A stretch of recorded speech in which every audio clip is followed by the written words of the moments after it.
imini yesabatha ayibenhle kwabangcwele. Sizovula ngesihlabelelo 245. Inkosi busukhama webaba.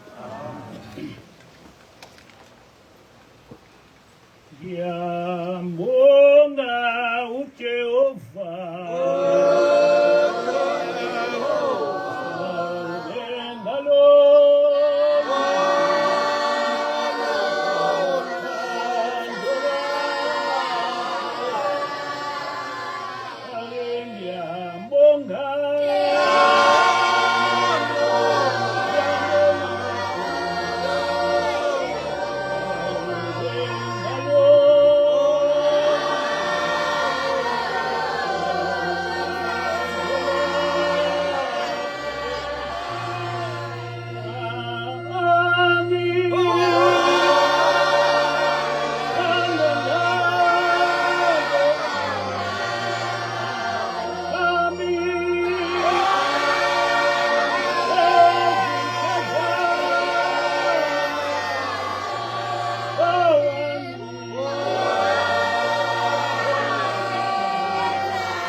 name.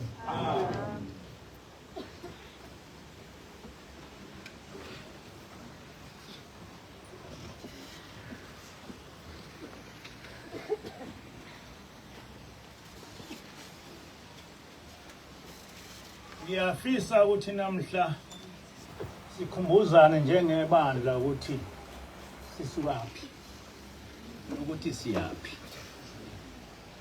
Leli bandla lasungulwa mhla ka-30 September 2010. Silibandla elaphuma ebandleni laseBuhleni ngaphansi kwababa uThingo. Kungafani namabandla ayaye ahlukane ngokuxabana noma ngembango. Kodwa kuleli bandla akubanga njalo. Kwathi kungumsombuluko ekseni mhla ka-4 January 2010 sabona sekufika ingilosi esasesiyazi ngokuthi ngihlaleleni, ngoba yaqala ukuzivakashela kusukela ngo-2006. Yathi le ngilosi ithunywe kimi nguShembe inkosi ilanga, othi angiphume ebuhleni bese ngimakhela ibandla likaJehova. Ngathi uma ngibuza ukuthi ngimazise yini ubaba uThingo, yathi ingilosi lokho angikuyekele enkosini ilanga, nguye ozokwazisa ubaba uThingo. Ngempela kwacaca ukuthi inkosi ilanga imtshelile ubaba uThingo, ngoba ekumemezeni ukuthi sengiphumile ebuhleni ubaba uThingo wathuma umvangeli uZwane ukuthi atshele amaNazaretha asebuhleni ukuthi angangihlukumezi. Akugcinanga kulokho, ngabuye ngathola ucingo oluvela kwamanye amakhosikazi enkosi ilanga bethi ubaba uThingo kade ebabizile wabatshela ukuthi njengoba ngiphumile ebandleni ngikhishwe inkosi ilanga. Yathi ingilosi ithe inkosi ilanga kuleli bandla ivangeli lami koba ukufundisa abantu indlela eyiyo yokukhonza uJehova. Lokho ngikuthathele ezintshumayelweni zikababa mkhulu efundisa amaNazaretha. Ekufundiseni kwami ngisebenzise iBhayibheli kanye nesihlabelelo zamaNazaretha. Kodwa ngezizathu ezithile ngaze ngaphuma ebuhleni mhla ka-30 September 2010. Kule ntshumayelo ngifisa ukwazisa bonke abantu abalalele leli ivangeli ukuthi kube ngamaNazaretha asebuhleni angihlukumeze ngendlela eyisimanga kusukela ku-2010 kuze kube manje.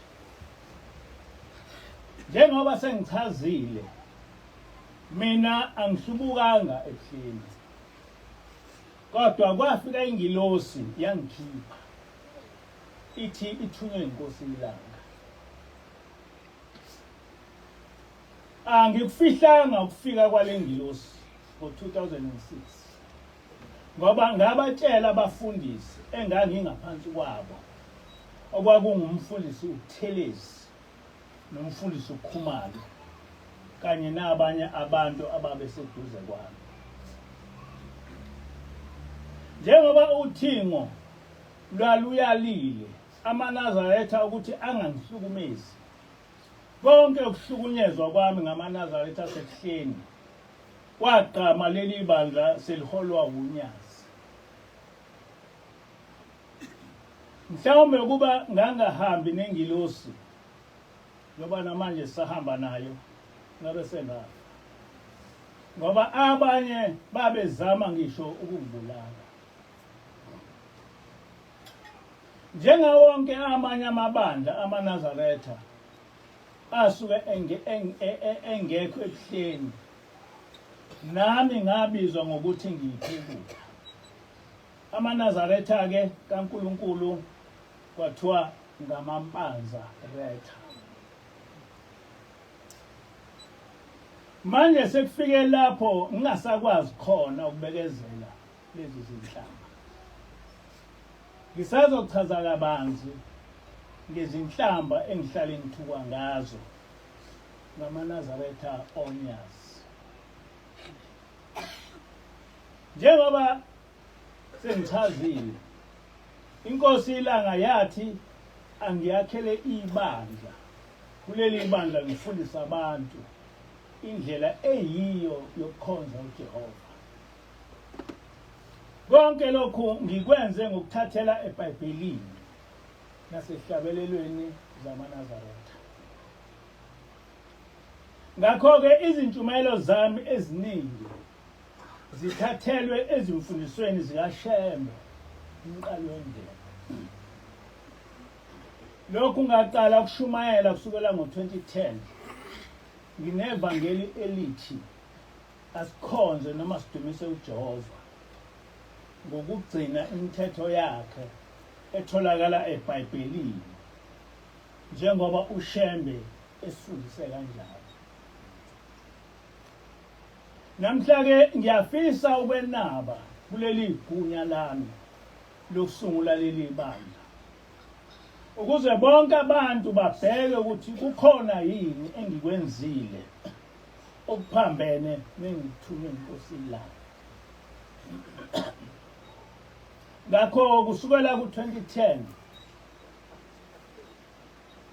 angihlale yini ngifundisa ngokuthi asibuyele kuJehova sigcine imithetho yakhe kithi eyalethwa nguMose.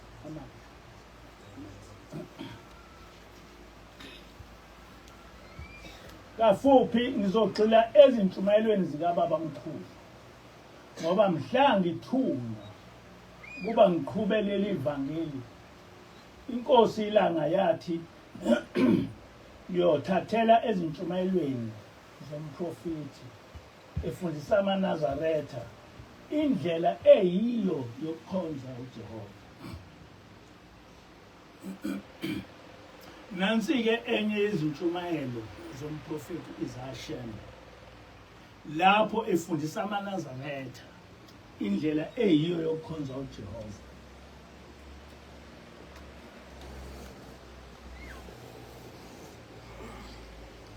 Uthike uBaba Mkhulu, nina enikholwayo nithanda ukulandela labo uNkulunkulu abanidukisa ngamabomu. Aniboni yini ukuthi balahlekile? Baphika uNkulunkulu owadala izulu nomhlaba kanye nesithunywa sakhe okunguBaba Mkhulu. Baphika nemibhalo eqinisileyo. Bafuna nifane nabo ningakholwa njengabo bona asebehlukile.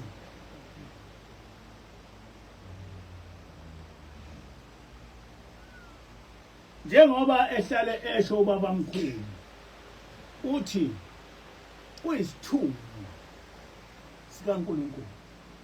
Amen. Usho uBaba Mkhulu. Ngempela umdali akasoze akuxolela ubuhlanganiswa nabanye uNkulunkulu. Ukuphika imithetho kaNkulunkulu kufana nokuthatha uSathane ube umngani wakhe. Ningabavumeli banithuke banisabise nani nize nifune ukushintsha iqiniso likaThixo nilenze umdlalo nenze nabaprofeti abaqambi bamanga. Kepha qikelelani ningagudluki kokubhalwe phansi, nilimele iqiniso enalemukela livela enkosini njengoba senza nje MCG. Nibagade labo abaphikisa imithetho kaJehova ngamaphupho abo. Bayingozi eguquleni imithetho kaThixo. Angithi uSathane usebabonile ukuthi bayayiziba imibhalo bakhetha amaphupho ngakho uzobadukisa kakhulu noNkulunkulu ubayekile ngenxa yongaqondi kwabo imibhalo. Nizimvu phakathi kwezimpisi ngakho hlakaniphani njengezinyoka nibe mnene njengamajuba kepha ningalungi kuze kweqe ngoba nizosuke nivumele abahlubuki babuse enkolweni kaJehova. Kumele nikunqabe okunqatshiwe emthethweni kaJehova nichithe impela ningakuvumi. Ningakhohlwa mase senibabonisile kepha bona beqhubeka nokwenza inhlekisa inkolo kaJehova. Khumbulani umthetho othi iso yeso. Uma benishaya ngempama baphenduleni ngezinqindi ezilishumi. Kepha ningakhohlwa izixwayiso ezafundiswa nguJesu ngaphambili kokuphindisela. Kuhle ukufela inkolo ngoba laba abanjalo ababe besalinda ndawo baqonda ngqo eparadise. uNkulunkulu ubalungiselele indawo ngakwesilunene sakhe. Nendodana kaMaria ayiqalanga ndawo yavele yaqonda ngqo futhi yabusa zonke izizwe. Nani-ke ninayo indawo eceleni kwayo. Labo abaphika inkolo kaJehova yilabo uNkulunkulu abaqalekisile ababoni lutho emehlweni baphika imibhalo ngendaba yokuqagela. Uma benani bathi bayakholwa kanti banamanga. uJehova ukwazi kahle konke abakwenzayo ngeke basinde. Iningi labo uzobabona ngokwenza izinto ezenqatshiwe emthethweni badle okuyisinengiso ngokuphika imibhalo. Amen.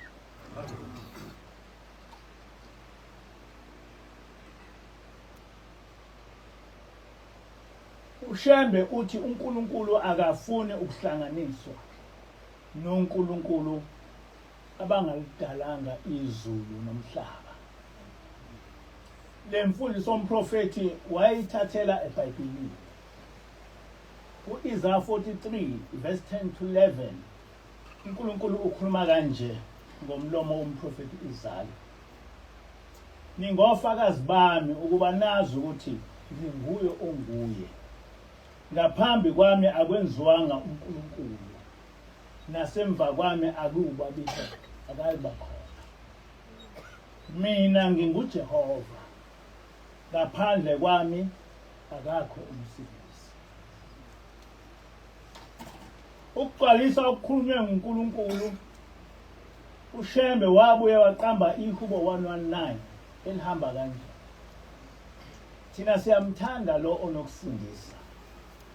Isihlangu sethu nguJehova onokusindisa. Sophelela sonke kuJehova onokusindisa. Kuphela kwakhe uJehova onokusindisa. Alikho nelinye igama esingasinda ngalo. Asinazihlangu esingavika ngazo. Asinazikhali esingalwa ngazo. Kuphela igama likaJehova. Amen. Encwadini kaJeremiya 10 verse 11 sizwa futhi uNkulunkulu ekhuluma kanje. Uyakhuluma kanje kubo uthi, oNkulunkulu abangalenzanga izulu nomhlaba bayakubhubha emhlabeni nangaphansi kwezulu. Amen. ngithunywe ngishembe ukuthi ngiqondise ibandla likaMenzwezulu nomhlaba. Ngiphikise imfundiso kuleli bandla esifundisa lokho okuphambana nokufundiswe ngubabamkhulu. Ukuzibiza ngoNkulunkulu kungukuhlambalaza uNkulunkulu. Is to mock God. Kuyisono esibi kunazo zonke izono ongazicabanga. Kwizenzo 12 verse 21 to 23 kubhalwe kanje. Kwathi ngosuku olumisiweyo uHerodi waqoka ingubo yakhe yobukhosi. Wahlala esihlalweni sokwahlulela. Wayesekhuluma kubantu.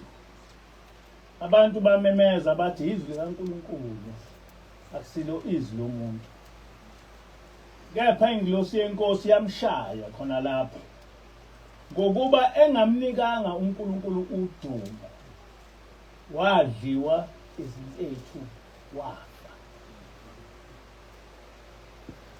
Kuleli bandla lamaNazaretha umqali wendlela wakubhala phansi emthandazweni ukuthi leli bandla nelikaMenzwezulu nomhlaba. Leli bandla likhonza uJehova yedwa. Akucinanga ngobaba mkhulu ukugcizelela ukuthi leli bandla ngelikaMenzwezulu nomhlaba. Kodwa nenkosi ilanga yafika yagcizelela okukhulunywe ngubaba mkhulu. Kwenye izintshumayelo zenkosi ilanga epage 80 kuya ku81 wencwadi kaAdvocate Mnyando ethi izintshumayelo zenkosi ilanga. Ubaba ilanga uthi ngiyathanda ukunikhumbuza ukuthi uNkulunkulu uyayenza into enhle njengalena yenu. Kodwa usuke engayenzeli abantu. UbuNazaretha lobu uNkulunkulu akabenzelanga abantu. Wazenzela yena. Akusiyo into yabantu le. Akusiyo futhi into kaShembe. Kodwa unyazi luthi leli bandla ngelayo. Futhi akusiyo into yamadodana ami noma yabafowethu nabefundisi basekuphakameni akusiyo yabo lekaNkulunkulu.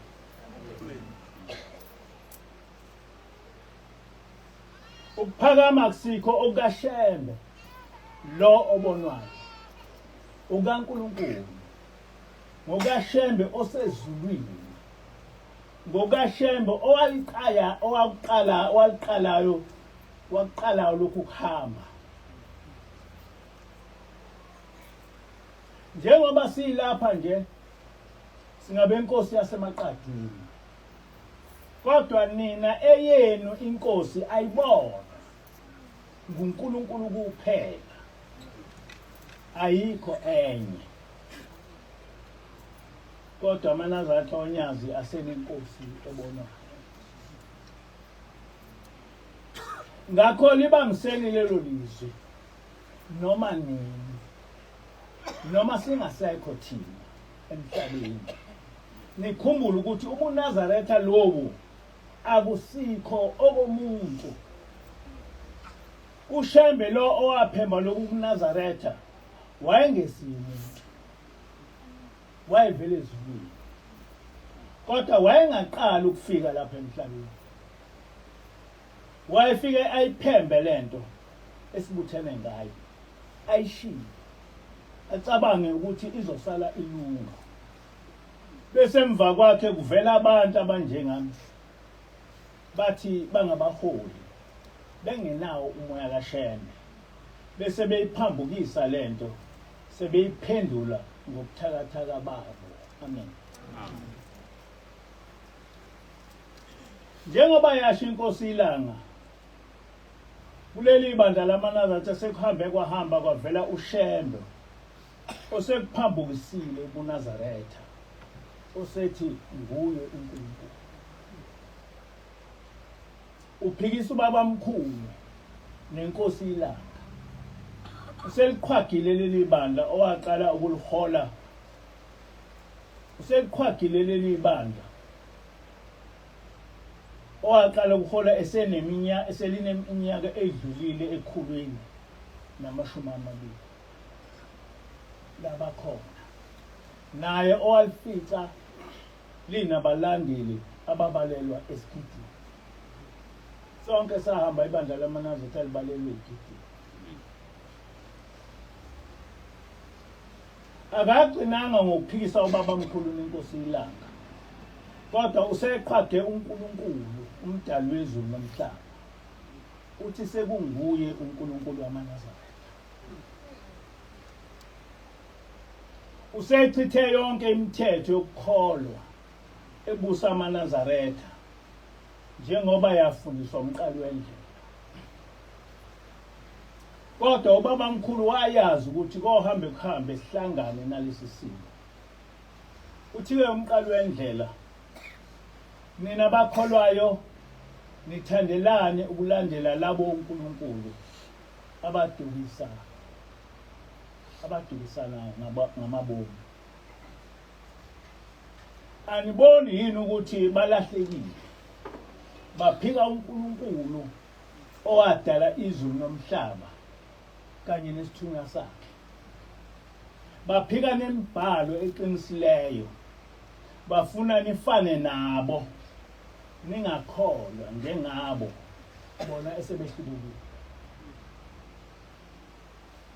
Ngempela umdali akasoze akuxolela ukuhlanganiswa nabanye onkulunkulu. Ukuphika imithetho kaNkulunkulu kufana nokuthatha uSathane ube umngani wakhe. Amen. Lo uNkulunkulu obonwayo wamaNazaretha obizwa ngokuthi uNyazi, ekuthumbeni ibandla likaJehova, usechithe yonke imithetho yokukholwa etholakala eBhayibhelini nefike yavuswa nguShembe umprofeti. Ngomthetho kaJehova kuphambene nomthetho wokukholwa ukulandela amasiko ayisinengiso uNkulunkulu. NoYeshua wagcizelela lokho. ULevi 18 verse 30 uJehova uthi, ngalokho gcinani imiyalo yami ukuba ningenzi nalinye lalawo masiko anengekayo ayenziwa ngaphambi kwenu, ningazingcolisi ngawo. UJehova uNkulunkulu wenu. KuMathewu 15 verse 2 to 3 kuthi, uJesu waphendula wathi, nani yini ukubaneka umyalo kaNkulunkulu ngenxa yamasiko enu na? Noma kwaZulu sinamasiko amaningi, kodwa uShembe wafike wawachitha lawo masiko aphambana nomthetho kaNkulunkulu. Eminyakeni yo-1970 inkosi iLanga isizohamba emhlabeni yakhuluma kabanzi ngokuhlubuka okuzokwenzeka kuleli bandla, ukuphikisa izimfundiso zomprofeti okumanje esesikubona ngaphansi kobuholi bonyazi. Lapha angizilokhu ngiphinda izinkulumo zikababamkhulu ngezangoma, ngoba sengiveze kaningi lapha. Sengiveze kaningi inkulumo zikababamkhulu ngezangoma. Kodwa nenkosi iLanga yakhuluma kabanzi ngobungoma. Nanka amazwi enkosi iLanga: emva kwami abantu bayokholwa ngenxa yemali, ngeke balinake izwi lophezulu. Abanye bazofika nemikhuba yabo, amasiko abo, bazokwenza indabuko yabo, le uShembe owayichitha phakathi kwenu. Izangoma zongena ngokuthanda, ziphume ngokuthanda. Ngibona kumi izimbiza zotshwala emzini yenu, nezangoma zesina emzini yenu, noma emzini yamaNazaretha. namhla izangoma sezisina ngisho emgidini emzini kaNkulunkulu. Uthi-ke ubaba ilanga ngibona abantu beza ngamandla lapha ekholweni. Bayofike bazi. Abayovuma ukukhokhelwa. Abakulithanda izwi elisibuthile. Lokhu kwanda kwabantu ebuhleni inkosi ilanga yayivele ikubonile ngesibonakaliso. Uthi-ke uShembe bayofika nokwazi kwabo bahlakaniphile banolimi nezibonakaliso. Nani niyothatheka nilahle indlela kaBaba anishiye kuyo. Ningavumi noma sekunjalo nikuphike angakushongo uShembe phakathi kwenu. Nikwenqabe engikwenqabile. Bayothi gayana utshwala lumbana amalungu banibuyisele kokuchithile. Bethi yiyo indlela yokhokho benu. Bethi ningayilahli. Mina munye umthetho engizonishiya nawo nengininika wona. Yilowo uBaba owanifundisa wona. Amen. Amen. Nempela zonke lezi zinto ezibalwe inkosi ilanga seziyenzeka ebuhleni. Sekukhona izangoma ezingabafundisi. Kodwa ukuthi singahlanganisi nesangoma ngumthetho kaNkulunkulu.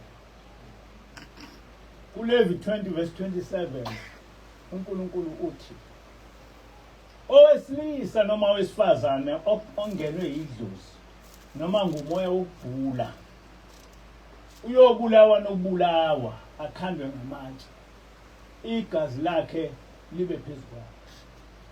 So ungasifuni izangoma kwasho uNkulunkulu. Kungumthetho kaNkulunkulu ukuthi asinakwenzela omunye umoya umhlatshelo ngaphandle kwaJehova yedwa.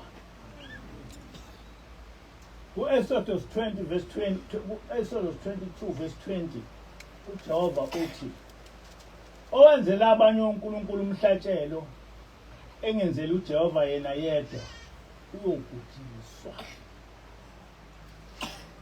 Uma uhlabela imimoya yabantu asebafa noma ngumzali wakho lokho kungukwenzela abanye oNkulunkulu umhlatshelo. uShembe ngo-1927 emzini waseKuphameni amaNazaretha wawafundisa ukuthi engawahlabeli amadlozi. Nansi inkulumo kaShembe. Ngiyazi ukuthi abafile bayisihibe kwabaningi ngenxa yokweqiwa uthando lwabo. Kuhle ukuthanda umzali wakho nesihlobo sakho. Lokho akukubi uJehova. Kodwa ningaweli ekubathandeni okwedlula uThixo. Funa niduke nenze okuphambene nomyalo enginiyala ngawo nenayalwa ngawo kuMathewu 10:37. Nizile emthethweni wayizolo ukuthi anisekwakhonza amadlozi. Nomthetho othi anisahlanganisi nabafowenu abenza okunjalo. Ngoba abenza okunjalo bayanengeka kuJehova. Ngaso leso sikhathi babuza onkwanyana nomzileko bathi nceku yenkosi angeke sisabahlabela okhokho bethu na? Waphendula umprofeti wathi cha abantwana bakaNhliziyo. Okwenu kuhle ukuba nibakhumbule eLatini elikhulu emzini kaJehova ePhakameni kunokuba nenze njengalabo abangenaye uThixo.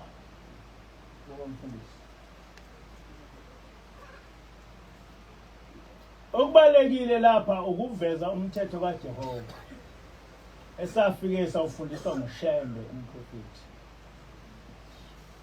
Inkosi ilanga engithume ukuba ngiwuvuselele. ekuthunyweni inkosi ilanga ukuba ngivuse ibandla likaJehova kusukela ku-2010 ayikho inhlamba engakaze ngiyithole evela ebandleni loNyasi. Njengoba ngishilo ngibizwa ngephekula kuthiwe singamampanza bethu. Ngokuthi singamaphekula bachaza ukuthi sihlubukile ebandleni lamaNazaretha ngoba ibona bodwa abangamaNazaretha. Namanje ungazibona izinhlamba kuFacebook esithuka ngazo sisemgidini. Kodwa kuseqinisweni ngamaNazaretha asebuhleni ongamanyazi retha ngoba iwona achithe uNkulunkulu umdali wezulu nomhlaba bazakhela uNkulunkulu wabo ukuthiwa uNyasi. Lolu eseliuchithile umthetho kaJehova esawunikwa umqabenzi. Lokhu kubonakala ngokuthi thina esilandela inqubo yokukholwa kaJehova sisithole njalo ngeSabatha sithupha sisenkonzweni ilamanyazelelo. You can imagine umuntu oyinazaretha ebuthuku senkonzweni so.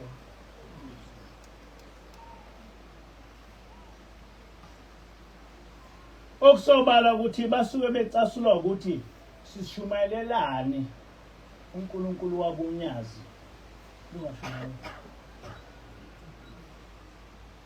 Uma kungumhlangano sisemgidini kuba kubi kakhulu ngoba amalunga aleli bandla angena ngezinkani basichaphe ngazo zonke izinhlamba ongazicabanga.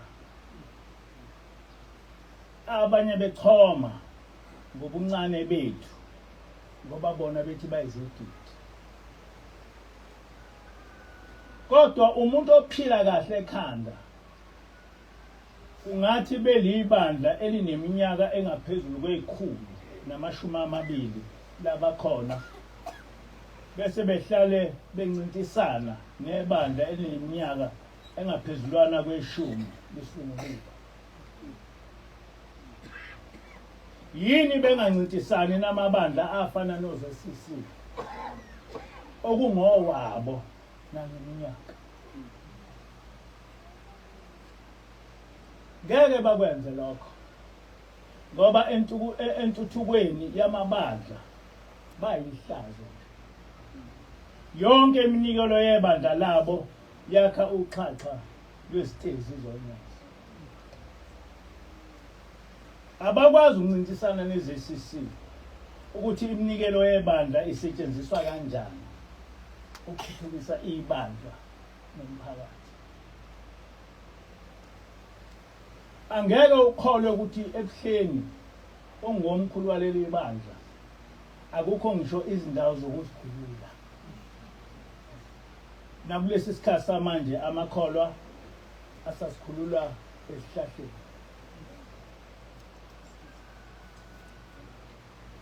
Esikhundleni sokuhlela intuthuko yebandla bahlalela ukuthuka ibandla elisha njenge-NCG. Bahlale bezinweba ngobuningi nokudumisa uNyasi yize bengakwazi ukwakha ngisho indlu yesonto. Angazi ukuthi bezwa ngobani ukuthi ezulwini kungenwa ngobuningi.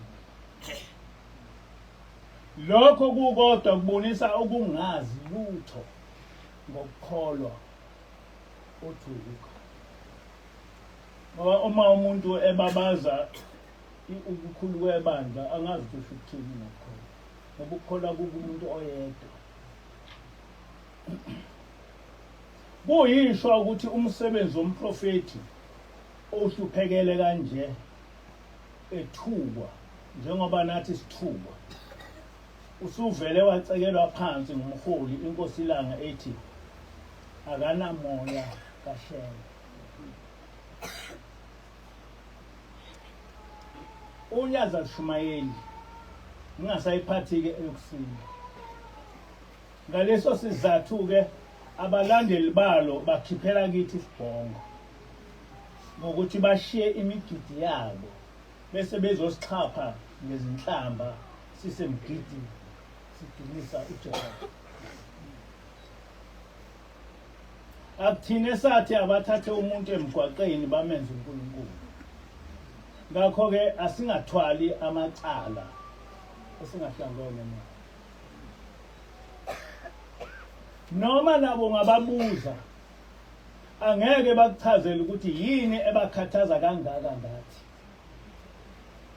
Ukuthi bethi bebaningi kangaka balishiye ibandla labo bezoxhapha ngezinhlamba bezosichapha ngezinhlamba sigidela uNkulunkulu.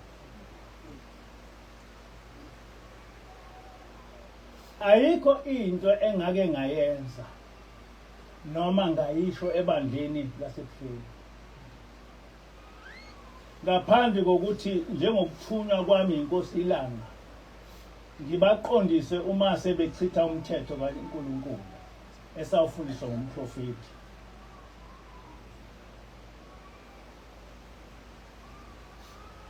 Manje sebengithumela ukushumayela ngoba ayikho into amabandla onyaza ngathi angithukela yona.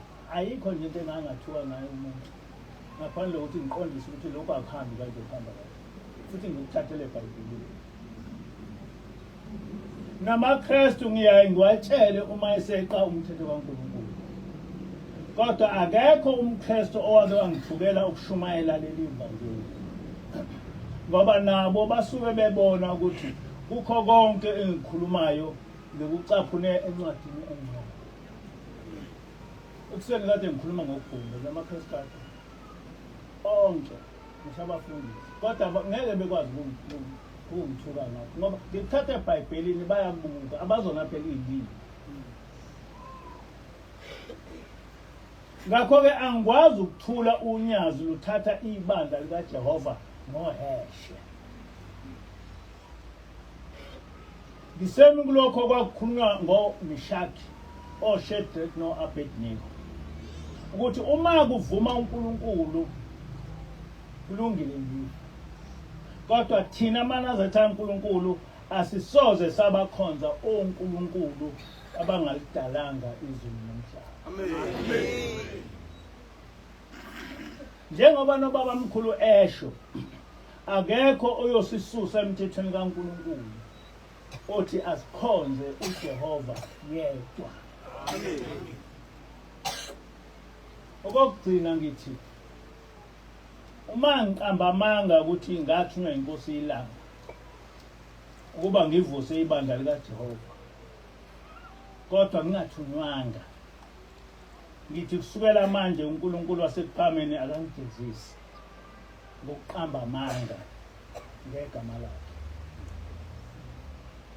Kodwa uma lokhu engikhulumayo kuliqiniso, kuyinkosi ilanga eyangithuma, ngithi leli bandla lonyazi eselingihlukumeze kanje uNkulunkulu wamaNazaretha akangilwele, alishaye ngenduli okubonwa yiwo wonke umuntu ukuthi lishawa nguJehova.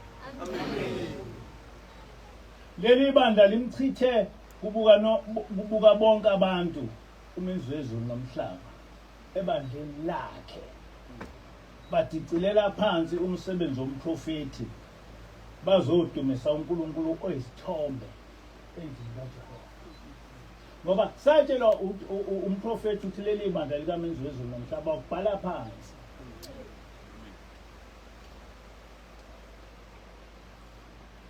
Thixo